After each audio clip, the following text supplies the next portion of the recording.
Hello guys, இன்னைக்கு இன்செட்லான் மான்வாவோட 6வது எபிசோட பார்க்க போறோம். வீடியோஸை பார்க்குறீங்கன்னா ஜஸ்ட் ஒரு லைக்கை போட்டுருங்க. சரி வாங்க நம்ம டைம் மிஸ் பண்ணாம எப்பிக்குள்ள போகலாம். எப்பிக்கோட ஆரம்பத்துல அந்த பர்சன் நம்ம ஹீரோவை தாக்கலான்னு வந்திருப்பான். ஏன்னா நம்ம ஜியான் கிட்ட கிரியேஷன் டைப் தான் இருக்கு.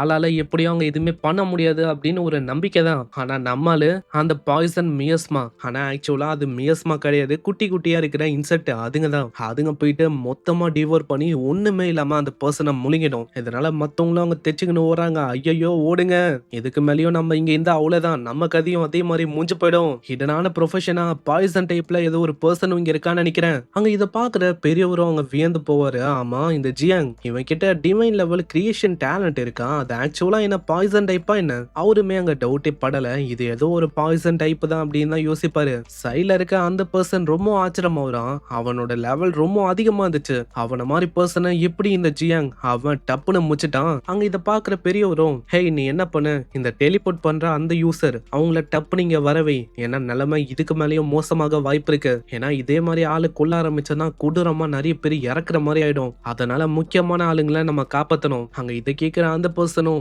ஆமா ஆமா டக்குன்னு நான் இப்பயே போறேன், இல்லைன்னா யாருக்கு தெரியும் ஒரு மைண்ட் மொத்தமா மாறவும் வாய்ப்பு இருக்கு, அதுக்குள்ள நான் போகணும், இல்லைன்னா அவ்வளவுதான். அந்த ஜீனியஸான 4 பசங்க மூலமா இந்த இடம் இன்னமும் கொடூரமா ஆயிடும். ஆனா அதுக்குள்ள பெரியவரும், கொஞ்சம் வெயிட் பண்ணு. ஐயோ, அதுக்குள்ள அவரோட மைண்ட சேஞ்ச் பண்ணி வேணாம் அப்படின்னு சொல்ல போறாரா என்ன? நீ என்ன பண்ணு, பெரிய லெவல்ல இருக்க பீஸ்டுங்களெல்லாம் விடு, அதுக்கு மேல பிளாகையும் வை, மத்தவங்க கிட்ட சொல்லிடு, அதை பிடிக்கிற மூலமா அவங்களுக்கு பாயிண்ட்ஸும் ரிவார்டும் அவங்க கிடைக்கும்னு. சோ இப்படி பண்ற மூலமா அவங்களோட ஃபோக்கஸ் அதுவும் இந்த சைடுக்கா ஷிஃப்ட் ஆகும். சோ நார்மலான ஆளுங்களுக்கு இதனால அவளுக்கும் பெருசா எதுவும் ஆகாது. அங்க இது கேட்கிற அந்த பர்சனுக்கும் இப்பதான் நிம்மதியா இருக்கும். கொஞ்சம் இது பிரில்லியண்டான மூவா இருக்கு. இதுக்கப்புறம் நம்ம ஹிவாங்க முடிக்கணும் சொல்லி 3 பேருமே நம்ம ஹிவாங்க அங்க சுத்து போறாங்க. உடனே நம்ம ஹிவாங்கும், அட என்னடா உங்களுக்கு வேணும், இந்த மாதிரி உங்களுக்கு புரியுதா புரியலையா, என்னதான் நீங்க 3 பேரா முக்குன்னு முக்குனாலும் கண்டிப்பா என்ன டிஃபீட் பண்ண முடியாது. அப்படியும் நீங்க இன்கேஸ் அப்படி பண்ணா உங்களுக்கு ரொம்ப பெருமையா இருக்கும் அப்படின்னு நீங்க யோசிக்கிறீங்களா என்ன? சிம்பாலிக்கா நம்ம ஹிவாங்க என்ன சொல்ல வரானா, 3 பேரா இவங்க ஒருத்தங்களை தாக்குறாங்களே, இது ஒன்னும் அசிங்கமான விஷயமா இல்லையா அப்படின்னு அவன் கேட்கிறான். அதுக்குள்ள ஒரு நோட்டிபிகேஷன் அங்க வரும். நம்பர் 091 யாங் சோய் அவன் ஜியாங் மூலமா இறந்து போயிட்டான் அப்படின்னு அங்க வரும். இதை கேட்கிற பியான் ரொம்ப ஆச்சரியமாகறான். ஏன்னா யாங் சோய் அவன் ஒன்னும் ஆர்டினரியான பர்சன் கிடையாது, லெவலும் ரொம்ப அதிகம். ஈவன் என்னோட கசின் பிரதரை விடவும் ஸ்ட்ராங். இப்போ இதுதான் விஷயம்னா எப்படி ஜியாங் எவ்வளவு ஷார்ட்டான டைம்ல அவனோட கதையை அங்க முடிச்சிருப்பான். அங்க அதே மாதிரி தான் டேங்கோ ரொம்ப ஆச்சரியமாகறான். ஆன்டி நீங்க சொல்லவே இல்ல ஜியாங் இந்த அளவுக்கு ஸ்ட்ராங்னு. ஏன்னா ஜியாங்கோட லெவல் வெறும் 26 கிரியேஷன் டைப், அது ஒண்டிதான் இருக்கு ப்ரொஃபஷனா அவனுக்கு. ஆனா எப்படி அவனால லெவல் 39ல இருக்க ஒரு பர்சனை இந்த அளவுக்கு சீக்கிரமா கொல்ல முடியும்? ஈவன் அந்த பர்சன் கூட நானே சண்டையிட்டாலும் எவ்வளவு சீக்கிரமா அங்க கொல்ல முடியாது. அங்க ஃபேங்கும் சொல்றான், பாருங்கப்பா டியான்ஜோ கேம்ப்ல நம்மளுக்கே தெரியாம ஒரு புலி பதுங்கி இருக்கும். அங்க அதே தான் ஹிவாங்கும் சொல்றான், என்னப்பா போய் என்கிட்ட சண்டை போட போறீங்களா? ஆல்ரெடி இந்த இடத்துல இன்னொருத்தனும் இருக்கான், போயிட்டு அவனை மீட் பண்ணல. அதுக்குள்ள இவங்க எல்லாருக்குமே ஒரு நோட்டிபிகேஷன் வரும், இந்த மாதிரி பீஸ்ட நாங்க தொந்து விட்டுருக்கோம், போயிட்டு அதுங்களை பிடிச்சு அதுங்களுக்குள்ள இருக்கிற அந்த பிளாக கலெக்ட் பண்ண பாருங்க. ஏன்னா அதனால உங்களோட ரேங்கிங் அது டாப்புக்கு வரும். எந்த அளவுக்கு நீங்க டாப்புக்கு வரீங்களோ அதுக்கேத்த மாதிரி உங்களோட ரிவார்டு அதுவும் பங்கமா இருக்கும். ஃபர்ஸ்ட் பிளேஸுக்கு 100 மில்லியன், செகண்ட் பிளேஸுக்கு அப்படியே 10 மில்லியனா மைனஸ் ஆகும். இதே மாதிரி 10 பிளேஸ் வரைக்கும் மைனஸ் ஆயினே வரும். அதனால உங்ககிட்ட தான் இருக்கு. இதனால எல்லாருமே போவேன். இப்பதான் ஹிவாங்க்கு ரொம்ப நிம்மதியா இருக்கு. பரவாயில்ல, ஓல்டு மேனே உங்களுக்கு பிளே பண்ணும் சொல்லி டாய்ஸை குத்துருக்காரா?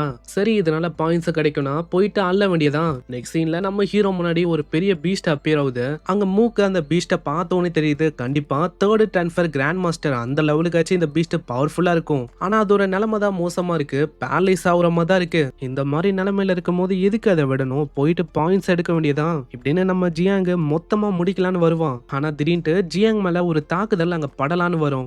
அதை பண்ணதும் நம்ம பியான் தான், ஹேய் ஜியாங், ஃபர்ஸ்ட் என் கசின் பிரதரை கொன்ன, அதுக்கப்புறம் எனக்கு சர்வெண்டா இருக்கிற அவனை கொன்ன, இப்போ ட்ரிபிள் கில்லா நீ இதையும் பறிக்கலான்னு பாக்குறியா? அது வரைக்கும் என் கை நான் பூவா பறிக்கும், அதுக்கு நான் விட்டாதன. சரி பியாங் எவ்வளவு பேசுறல, முஞ்சா நான் ஸ்டாப் பண்ணி காட்டு அப்படின்னு நம்மால பாய்சன் மிஸ்ட் அங்க பரப்ப ஆரம்பிக்கிறான். ஆனா பேயாங் ஒரே ஒரு அட்டாக் தாங்க பண்ணுவான். இதனால அந்த மிஸ்டுமே அப்படியே கலைஞ்சு போகுது. ஜியாங் எனக்கு இப்பதான் புரியுது எதுக்காக இது வரைக்கும் நீ இந்த அளவுக்கு ரொம்ப அரகண்டா இருக்கன்னு. ஏன்னா உன்கிட்ட ஒரு ஹிடன் பாய்சன் டைப் எபிலிட்டி இருக்கு. ஆனா ஏதோ ஒண்ணு இந்த மாதிரி விஷயம் என் கிட்ட எல்லாம் ஒர்க்காக வாய்ப்பே இல்ல. நம்ம ரொம்ப பயந்து போறா. ஐயோ சுச்சுவேஷன் இன்னமும் மோசமாகுது. ஏன்னா பாய்சனும் ஒர்க் ஆகல. நம்ம தான் எப்படியாச்சும் அவனுக்கு ஹெல்ப் பண்ணும். அங்க லூ வந்து கத்துறா, வேணாம் அப்படி பண்ண வேணாம், அப்படி நம்ம பண்ணா அவ்வளவுதான். இதனால ஜியாங்க்கு இன்னமும் தான் பிரச்சனை அதிகமாகும். நம்ம நம்ம சைலண்டா இத பார்க்கலாம். இந்த சைடு நம்ம ஜியாங் அவனோட பாய்சனை வச்சு ஒரு பெரிய டிராகனை உருவாக்குறான். அதுவும் மொத்தமா முழுங்கலான்னு வரும். இத பாக்குற பியானோ பாய்சன் மிஸ்டுக்கெல்லாம் நான் பயந்து போவேன்னு நினைக்கிறியா? வாய்ப்பே இல்ல. ஆளு அவனோட ஸ்வாட வச்சு ஒரு ஃபர்பிடனான டெக்னிக்கை அங்க பயன்படுத்துறான். அசுல் லோட்டஸ் ஸ்வாட் இம்மார்டல்னு ஸ்வாட் எனர்ஜியும் லோட்டஸ் மாதிரி பெரிய உருவமா அந்த மிஸ்ட மொத்தமா அழிக்கலான்னு வரும். ஆனா இதை வச்செல்லாம் நம்ம ஜியாங்க அங்க எதுவுமே பண்ண முடியாது. ஏன்னா நம்ம நைனை பொறுத்த வரைக்கும் இது சும்மா டிவோர் பண்றதுக்கான ஒரு எனர்ஜி மாதிரி தான். டேஸ்டியா இருக்கு டேஸ்டியா இருக்கு இப்படின்னு அங்க நைனும் பயங்கரமா அது எல்லாத்தையுமே அப்சர்வ் பண்ண ஆரம்பிக்கிறான். இதே மாதிரி மொத்தமா அப்சர்வ் பண்ணிட்டு வெறும் ஒரே ஒரு தாக்குதல் தான். அதனால ஆளோட நிலைமை இன்னமும் மோசமாகுது. இன்னமும் ஆளுக்கு சுத்தமா ஐடியா இல்ல. ஆமா இத நீ எப்படி பண்ண? இது வெறும் ஒரு பாய்சன் மிஸ்ட் தானே. இதால எப்படி என்னோட ஸ்வாட் எனர்ஜியை இப்படி டிஸ்ட்ராய் பண்ண முடியும்? அங்க இப்போ அவனோட உயிர் ஆபத்துல இருக்கனால ஜெய்டு ஸ்டோனை ஆக்டிவேட் பண்ண ஆளை சுத்தி ஒரு பெரிய பேரியரும் கிரியேட் ஆகுது. அதுங்களால உடைக்கவும் முடியல. என்ன ஆச்சு? ஒரு ஆர்டினரியான பாய்சன் மிஸ்டாலலாம் இதை அழிக்கவே முடியாது. இந்த ஜெய்டு ஸ்டோன் இருக்கிற வரைக்கும் என்னெல்லாம் உன்னால அங்க தொடவே முடியாது. உடனே நம்ம ஜியாங்கோ உங்க ஷியாவ் ஃபேமிலிக்கே வேற வேலை இல்லையா? ஏன்னா ஆனா அவங்க வந்துருவாங்க. இந்த மாதிரி ஜெய்டு ஆக்டிவேட் பண்ணிட்டு என்ன தொட முடியாது அப்படி எப்படின்னு. சரி இதுக்கு மேலேயும் டைம் வேஸ்ட் பண்ணாம உன்னோட கதையை நான் முடிக்கிறேன். ஹே லூ, மத்தவங்க பார்க்க முடியாத அளவுக்கு ஒரு ஷீல்டை உன்னால கிரியேட் பண்ண முடியுமா? இதோ நான் ட்ரை பண்ணி பாக்குறேன். அத்தனுடைய அவளோட பவரால பேரியர் மாதிரி ஒரு பெரிய ஷீல்டும் கிரியேட் ஆகுது. இதை பாக்குற பியாங்க் அங்க புரியல. ஆமா நீ என்னடா பண்ணிருக்க? இதை வச்சு உன்னால என்ன பண்ண முடியும்? அநேகமா உன் கசன் இறந்து போன விஷயம் எப்படின்னு உனக்கு தெரியாது போலியே. அது இப்போ உனக்கு தெரியும் எப்படின்னு. ஆமா உனக்கு அந்த அளவுக்கு தைரியம் ஆயிச்சா? அவன் ஒரு டிராஷியா. அவனோட ஜெய்டு ஸ்டோன்ல அந்த அளவுக்கு பவர் கூட இருக்காது. அவனை ஏன் கூட வச்சு கம்பேர் பண்ணிருக்க? அவனை விடவும் என்னோட ஜெய்டு ஸ்டோன்ல பல மடங்கு பவர் அதிகமா இருக்கு. உடனே ஜியாங்கோ நீயும் அதே தப்பு தான் பண்ணிருக்க. அப்போ இருக்க என்னையும் இப்போ இருக்க என்னையும் எதுக்காக நீ கம்பேர் பண்ணிருக்க? ஏன்னா கம்ப்ளீட்டா இப்போ நான் டிஃப்ரெண்டான லெவல்ல இருக்கேன். லிட்டில் நைன் சீக்கிரமா போயிட்டு ஒரு தெரியாம அவனை பிச்சு மேஞ்சிரு. நைனும் அந்த பேரியரை உடைக்க ட்ரை பண்ணிக்கினே இருக்கா. பின்னாடியே நம்ம ஜியாங்கும் யோசிக்கிறான். நான் எக்ஸ்பெக்ட் பண்ணதை விட இந்த பியாங் இவனோட ஜெய்டு ஸ்டோனும் அவனோட ஸ்வாட் எனர்ஜி அது கொஞ்சம் அதிகமால இருக்கு. சைட்ல அந்த பீஸ்டும் ஏந்துட்டு நம்ம நைனை நோக்கி தான் அங்க வரும். அங்க இதை பாக்குற நம்ம ஜியாங்கும் இது வேறையா?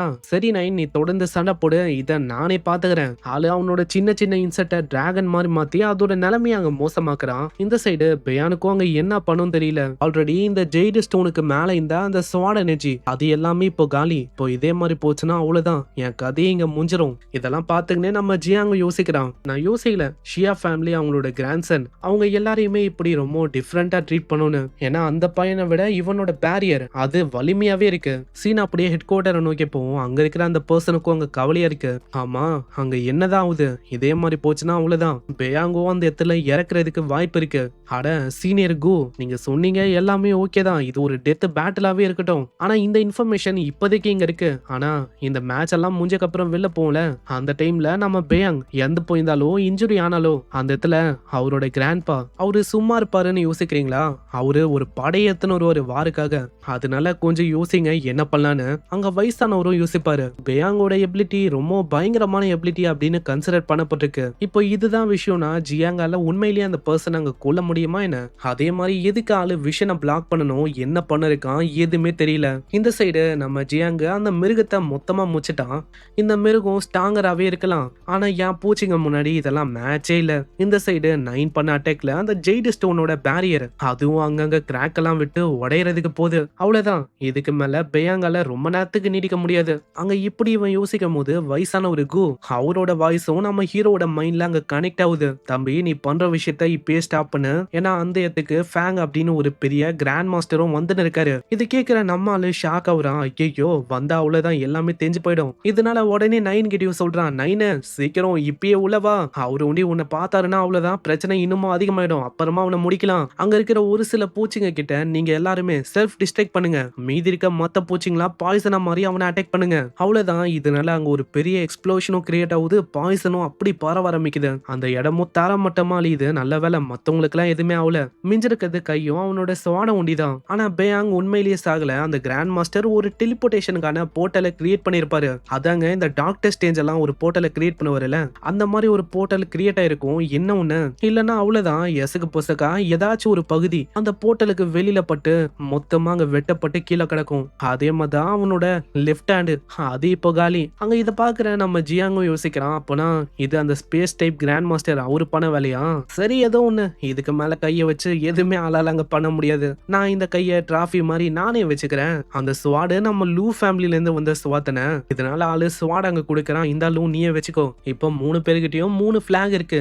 லூக்கு அந்த ஃபிளாக் எல்லாம் வேணும் அப்படின்லாம் இல்ல. அவளுக்கு அந்த ஸ்வாடு கச்சிச்சு. அதனால அதுவே போதும் அப்படின்னு இருக்கா. ஆனா மூ இங்க சண்டையை என்ஜாய் பண்ணணும் அப்படின்னு தான் வந்திருக்கலாம். ஆனா இந்த இடத்துல யாரு ஃபர்ஸ்ட் பிளேஸ் அடையறாங்களோ அவங்களுக்கு 100 மில்லியன் அது அங்க ரிவார்டா கிடைக்கும். இதுக்கப்புறம் சீன் அப்படியே அந்த பர்சனை நோக்கி வரும். ஆளு அங்க டெலிபோர்ட் பண்ண அந்த பர்சனை பயங்கரமா கத்த ஆரம்பிக்கிறான். ஐயோ உன்னை ஒழுங்கா டெலிபோர்ட் பண்ண சொன்னாங்க, அதை விட ஒழுங்கா உன்னால பண்ண முடியல. இப்ப பாரு அவனுக்கு லெஃப்ட் கை இல்ல. லெஃப்ட் கை இல்லாம அவன் என்ன பண்ணுவான்? எதுவுமே அவனால பண்ண முடியாது. அட நான் என்ன பண்ண முடியும்? அந்த இடத்துல விஷனும் எதுவுமே எனக்கு தெரியல. பிரஷரும் என் மேல அப்படி இருந்துச்சு. கைதான் போச்சுன்னு நம்ம சந்தோஷப்படணும். இல்லனா கீழே வேற ஏதாச்சும் போயிருக்கவும் வாய்ப்பு இருக்கு. நீ வெயிட் பண்ண.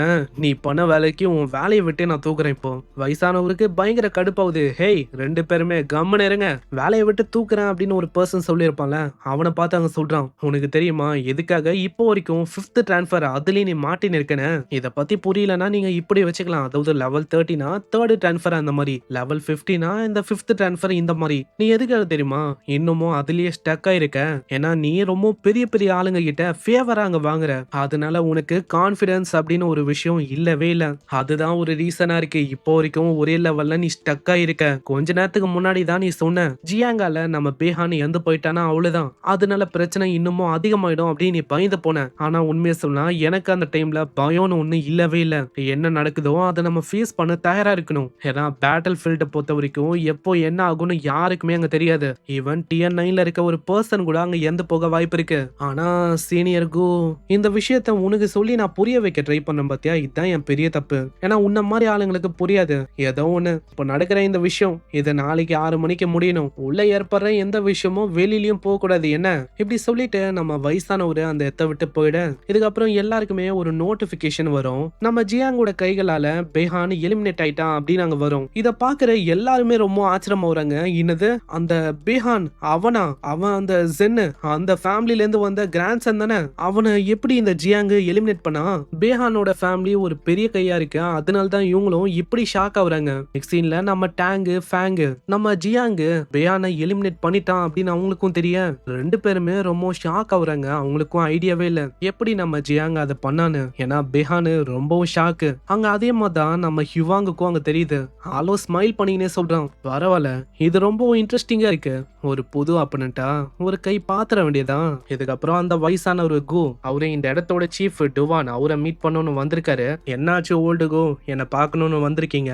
அப்போன வயசானவரும் ஒரு பேரியரை கிரியேட் பண்ணுவாரு. இதனால இவங்க பேசுற விஷயமும் வெளியில போவாது. இதுலயே அங்க டுவானுக்கு புரியுது விஷயம் வந்து ரொம்ப சீரியஸான விஷயம்னு. வயசானவரும் அவங்க கேட்பாரு, ஒரு பாய்சனால மென்டல் ஸ்பிரிட்டை மொத்தமா அழிக்க முடியுமா என்ன? அங்க இதை கேட்கிற டுவானும் தியரி படி பார்த்தா இது பாசிபிள், ஆனா உண்மையிலே இந்த விஷயத்த பண்றது ரொம்பவும் கஷ்டமான விஷயம். ஏன்னா இந்த மென்டல் ஸ்பிரிட் இருக்குல்ல, இது சோல் எசன்ஸோட உருவாகும். இப்போ ஒரு பாய்சன் அதை அழிக்கணும்னா அதோட லெவலும் அதோட பவரும் அதை விடவும் அதிகமா இருந்தா தான் அதை பண்ணவே முடியும். அப்பனா இது வரைக்கும் அந்த மாதிரி விஷயம் ஏற்பட்டிருக்கா எப்பயாச்சு? பாய்சன் கிங்கே 4th லெவல்ல இருக்கும் போது அவரால அந்த விஷயத்த பண்ணவே முடியல. அப்படி இருக்கும் போது இதெல்லாம் சாத்தியமே இல்ல. நீங்க டைரக்டா இத பத்தி என்கிட்ட கேக்குறீங்கன்னா நீங்க இப்படி சொல்ல வேணாம். பேட்டில் பண்ற அந்த இடத்துல ஒரு பயங்கரமான ஜீனியஸ் அந்த விஷயத்த பண்ணிருக்கானா என்ன? அப்பனா அவன் உண்மையிலேயே ஃபியூச்சர்ல ஒரு பயங்கரமான வெப்பனால இருப்பான். நீயா அதுக்குன்னு கன்க்ளூஷனுக்குலாம் வர வேணாம். அட கு, நீங்களா இந்த விஷயத்த சொல்லலாமா என்ன? பாதிக்கு பாதி பேரை நீங்க கொல்லணும், அதுக்கு என்ன பண்ணாலும் பரவாயில்ல, டீம் அப் பண்ணுங்க அப்படி இப்படின்னு எதோ நீங்க சொன்னீங்க. அந்த டைம்லலாம் நான் கவனித்தேன். அப்புறம் எனக்கு சொல்ல மாட்டீங்களா என்ன? சரி, அப்போ அந்த பாய்சனை பத்தி சொன்னா அதுங்களுக்குன்னு ஓனான கான்சியஸ்னஸ், அதாவது தனக்கு தானே யோசிக்கிற மாதிரி திறன் அது இருந்துச்சுன்னா அப்போ அது எப்படிப்பட்ட பாய்சனா இருக்கும்? கு, நீங்க நல்லா ஜோக் பண்ணிருக்கீங்க. நீங்க போதையில இருக்கீங்களா என்ன? நான் எப்படி ஒரு பாய்சன் தனக்கு தானே அங்க யோசிக்கும்? அப்படிப்பட்ட பாய்சன் இருக்கிறதுக்கு வாய்ப்பே இல்ல. ஒண்ணு இப்படி இருக்கலாம், தன்னை தனியே வெளியில இருந்து பாய்சனா காட்டும். ஆனா அது உண்மையிலேயே வேற ஏதாச்சும் இருக்கதான் அதிக வாய்ப்பு இருக்கு. அப்புறம் தான் இவங்க 2 பேருக்குமே அங்க ஷாக் ஆகுது. அப்பனா அது வந்து அதுவா என்ன? பல்லாயிரம் வருஷத்துக்கு முன்னாடி ரெக்கார்ட்ஸ்ல ஒரு இன்செக்ட பத்தி மென்ஷன் ஆயிருக்கு. அதுதான் 9 மியஸ்மா விங்ஸ். அதுக்கு டோட்டலா 9 விங்ஸ் இருக்கும். தன்னை தனியே பாய்சன் மாதிரி டிஸ்கைஸும் பண்ணிக்கும். இந்த 9 மியஸ்மா விங்ஸ் இது ஆக்சுவலா இது பிறந்தது அபிஸோட அடித்தளத்துல. அந்த கலாமிட்டி ஒன்ஸ் வந்துச்சுன்னா அவ்வளவுதான், இந்த உலகத்துல இருக்க எதுவுமே மிஞ்சாது, எல்லாமே அழிஞ்சு போகும். அதுதான் 9 மியஸ்மா விங்ஸ். அந்த ஏன்ஷியன்டான கலாமிட்டி அது என்ன வந்துச்சா என்ன? இதை கேட்கிற நம்ம டுவாங்கும், சில் ப்ரோ, இத பத்திலாம் நம்ம கவலை பண்ணணும்னு அவசியமே இல்ல. அதெல்லாம் எப்பயோ அழிஞ்சு போயிடுச்சு. இப்போ அதுல ஒண்ணு கூட இல்ல. அதனால நம்ம ஃப்ரீயா இருக்கலாம், பிரச்சனையே இல்ல. அங்க இதை கேட்கிற கேக்குற டுவாங்கு அவருக்கு தேவையான விஷயம் இப்ப தெரிஞ்சு போயிடுச்சு. இதனால ஆளு போகும்போதே அங்க சொல்றான், இப்போ உன் மூலமா எனக்கு தேவையான அந்த இன்ஃபர்மேஷன் அது என்கிட்ட இருக்கு. இன்னமும் ஒரு விஷயம் இருக்கு, அத போயிட்டு நான் பண்ணணும். அங்க இத கேக்குற டுவாங்கும், ஆமா ஐயோ என்ன விஷயம் யா சொல்லியா நீ பாட்ட போற. இதுக்கப்புறம் டுவாங்கும் தனியா வந்துட்டு அந்த விஷயத்த பத்தி தான் யோசிப்பாரு. 9 விங்டு மியஸ்மா, இதால இந்த உலகமே அழியறதுக்கும் வாய்ப்பு இருக்கு. ஜியான் கிட்ட இருக்கிற அந்த டிவைனான டேலண்ட் அது என்ன, இந்த பூச்சி மரம் இது எல்லாத்தையுமே ஆளால க்ரோ பண்ண முடியும். அப்படி பார்த்தா இந்த பவரும் அதுவும் இணையும் போது இவன் தான் இருக்கிறதுலயே டாப்பான ஹண்டிங் லிஸ்ட்ல வருவான். இப்போ உன்கிட்ட ஒரு ஃபர்பிடனான பவர்ஸ் இருக்கா, இப்போ அங்கிள் ஜி சொன்னாருன்னு சொல்லி நானும் உன்னை டிசைபிளா மாத்திட்டேன். இப்போ பாரு, ஒரு தலைவலின்னு பார்த்தா 2 3 தலைவலி இருக்கு. அந்த ஜியாலேயே ஆல்ரெடி ஏகப்பட்ட பிரச்சனை இதுக்கு முன்னாடியே வந்துச்சு. இப்போ இவனை வேற டிசைபிளா ஏத்தி இன்னமும் பிரச்சனை மேல பிரச்சனையா வருது. இப்போ அவன் கிட்ட நான் வேற ப்ராமிஸ் பண்ணிட்டேன் டிசைபிளா ஏத்துக்கிறேன்னு. இப்போ என்ன பண்ண முடியும், சரி ப்ரொடெக்ட் பண்ணி தொலைலாம். இதுக்கப்புறம் போகும்போது அவரோட இன்னொரு டிசைபிள், அவங்க பேரு ஹாங் யா, நம்ம அவங்கள யா அப்படின்னே சொல்லலாம். நம்ம யாக்கு ஒரு மெசேஜும் அனுப்புறாரு. யா, இப்போ நீ என்ன பண்ண போறனா ரூயின்ஸுக்கு போயிட்டு 9 மியஸ்மா விங்ஸ் இத பத்தின இன்வெஸ்டிகேஷன் ஆரம்பி. ஏன்னா ஆளுக்கு இன்னமும் அவங்க உண்மையா தெரியல நம்ம ஜியான் கிட்ட அதுதான் இருக்குதா இல்லையான்னு. ஏன்னா யார் யாருக்கிட்ட இந்த மாதிரி பவர்ஸ் இருக்கோ மோஸ்ட்லி நிறைய பேருக்கு என்ன ஆகும்னா இந்த மாதிரி பவர்ஸை கட்டுப்படுத்த முடியாம ஒரு கட்டத்துல இந்த உலகத்தையே அழிக்கிற அளவுக்கு பிரச்சனை ஆயிடும் அந்த பவர்ஸ். நம்ம ஜியான் கிட்ட இந்த மாதிரி ஒரு எபிலிட்டி இருக்கு அப்படின்னு தெரிய வந்தா என்ன ஆகும், கண்டிப்பா இதனால இன்னமும் பெரிய பிரச்சனை ஆக போகுது. ஜஸ்ட் இன்னமும் என்ன நம்பி ஒரு 2 எபிசோடு பாருங்க. ஏன்னா அதுக்கப்புறம் தான் நம்ம ஹீரோக்கு ஏகப்பட்ட பவர்ஸ் கிடைக்க போகுது. டைம் டிராவல், பவர்ஸை காப்பி பண்றது, இறந்து போயிட்டு வருது, இந்த மாதிரி ஏகப்பட்ட விஷயம் இருக்கு. இதெல்லாம் மேலோட்டமா சொல்லியிருக்கேன், கிடைக்கும் போது அது இன்னமும் அங்க வேற லெவல்ல இருக்கும். நான் சொன்ன மாதிரி இப்போ 2 எபிசோடுக்கு அப்புறம் தான் கதையை சும்மா தீ பூச்சிக்கிற மாதிரி பயங்கரமா போகும். ஸோ பொறுமையா வாட்ச் பண்ணுங்க, மறக்காம லைக் போட்டுருங்க. ஏன்னா அப்பதான் இன்னமும் நிறைய பேருக்கு ரெக்கமெண்ட் ஆகும், தொடர்ந்து வீடியோஸையும் போட முடியும். நான் உங்களை அடுத்த எபிசோட்ல சந்திக்கிறேன். தேங்க்யூ ஃபார் வாட்சிங். சைனரா.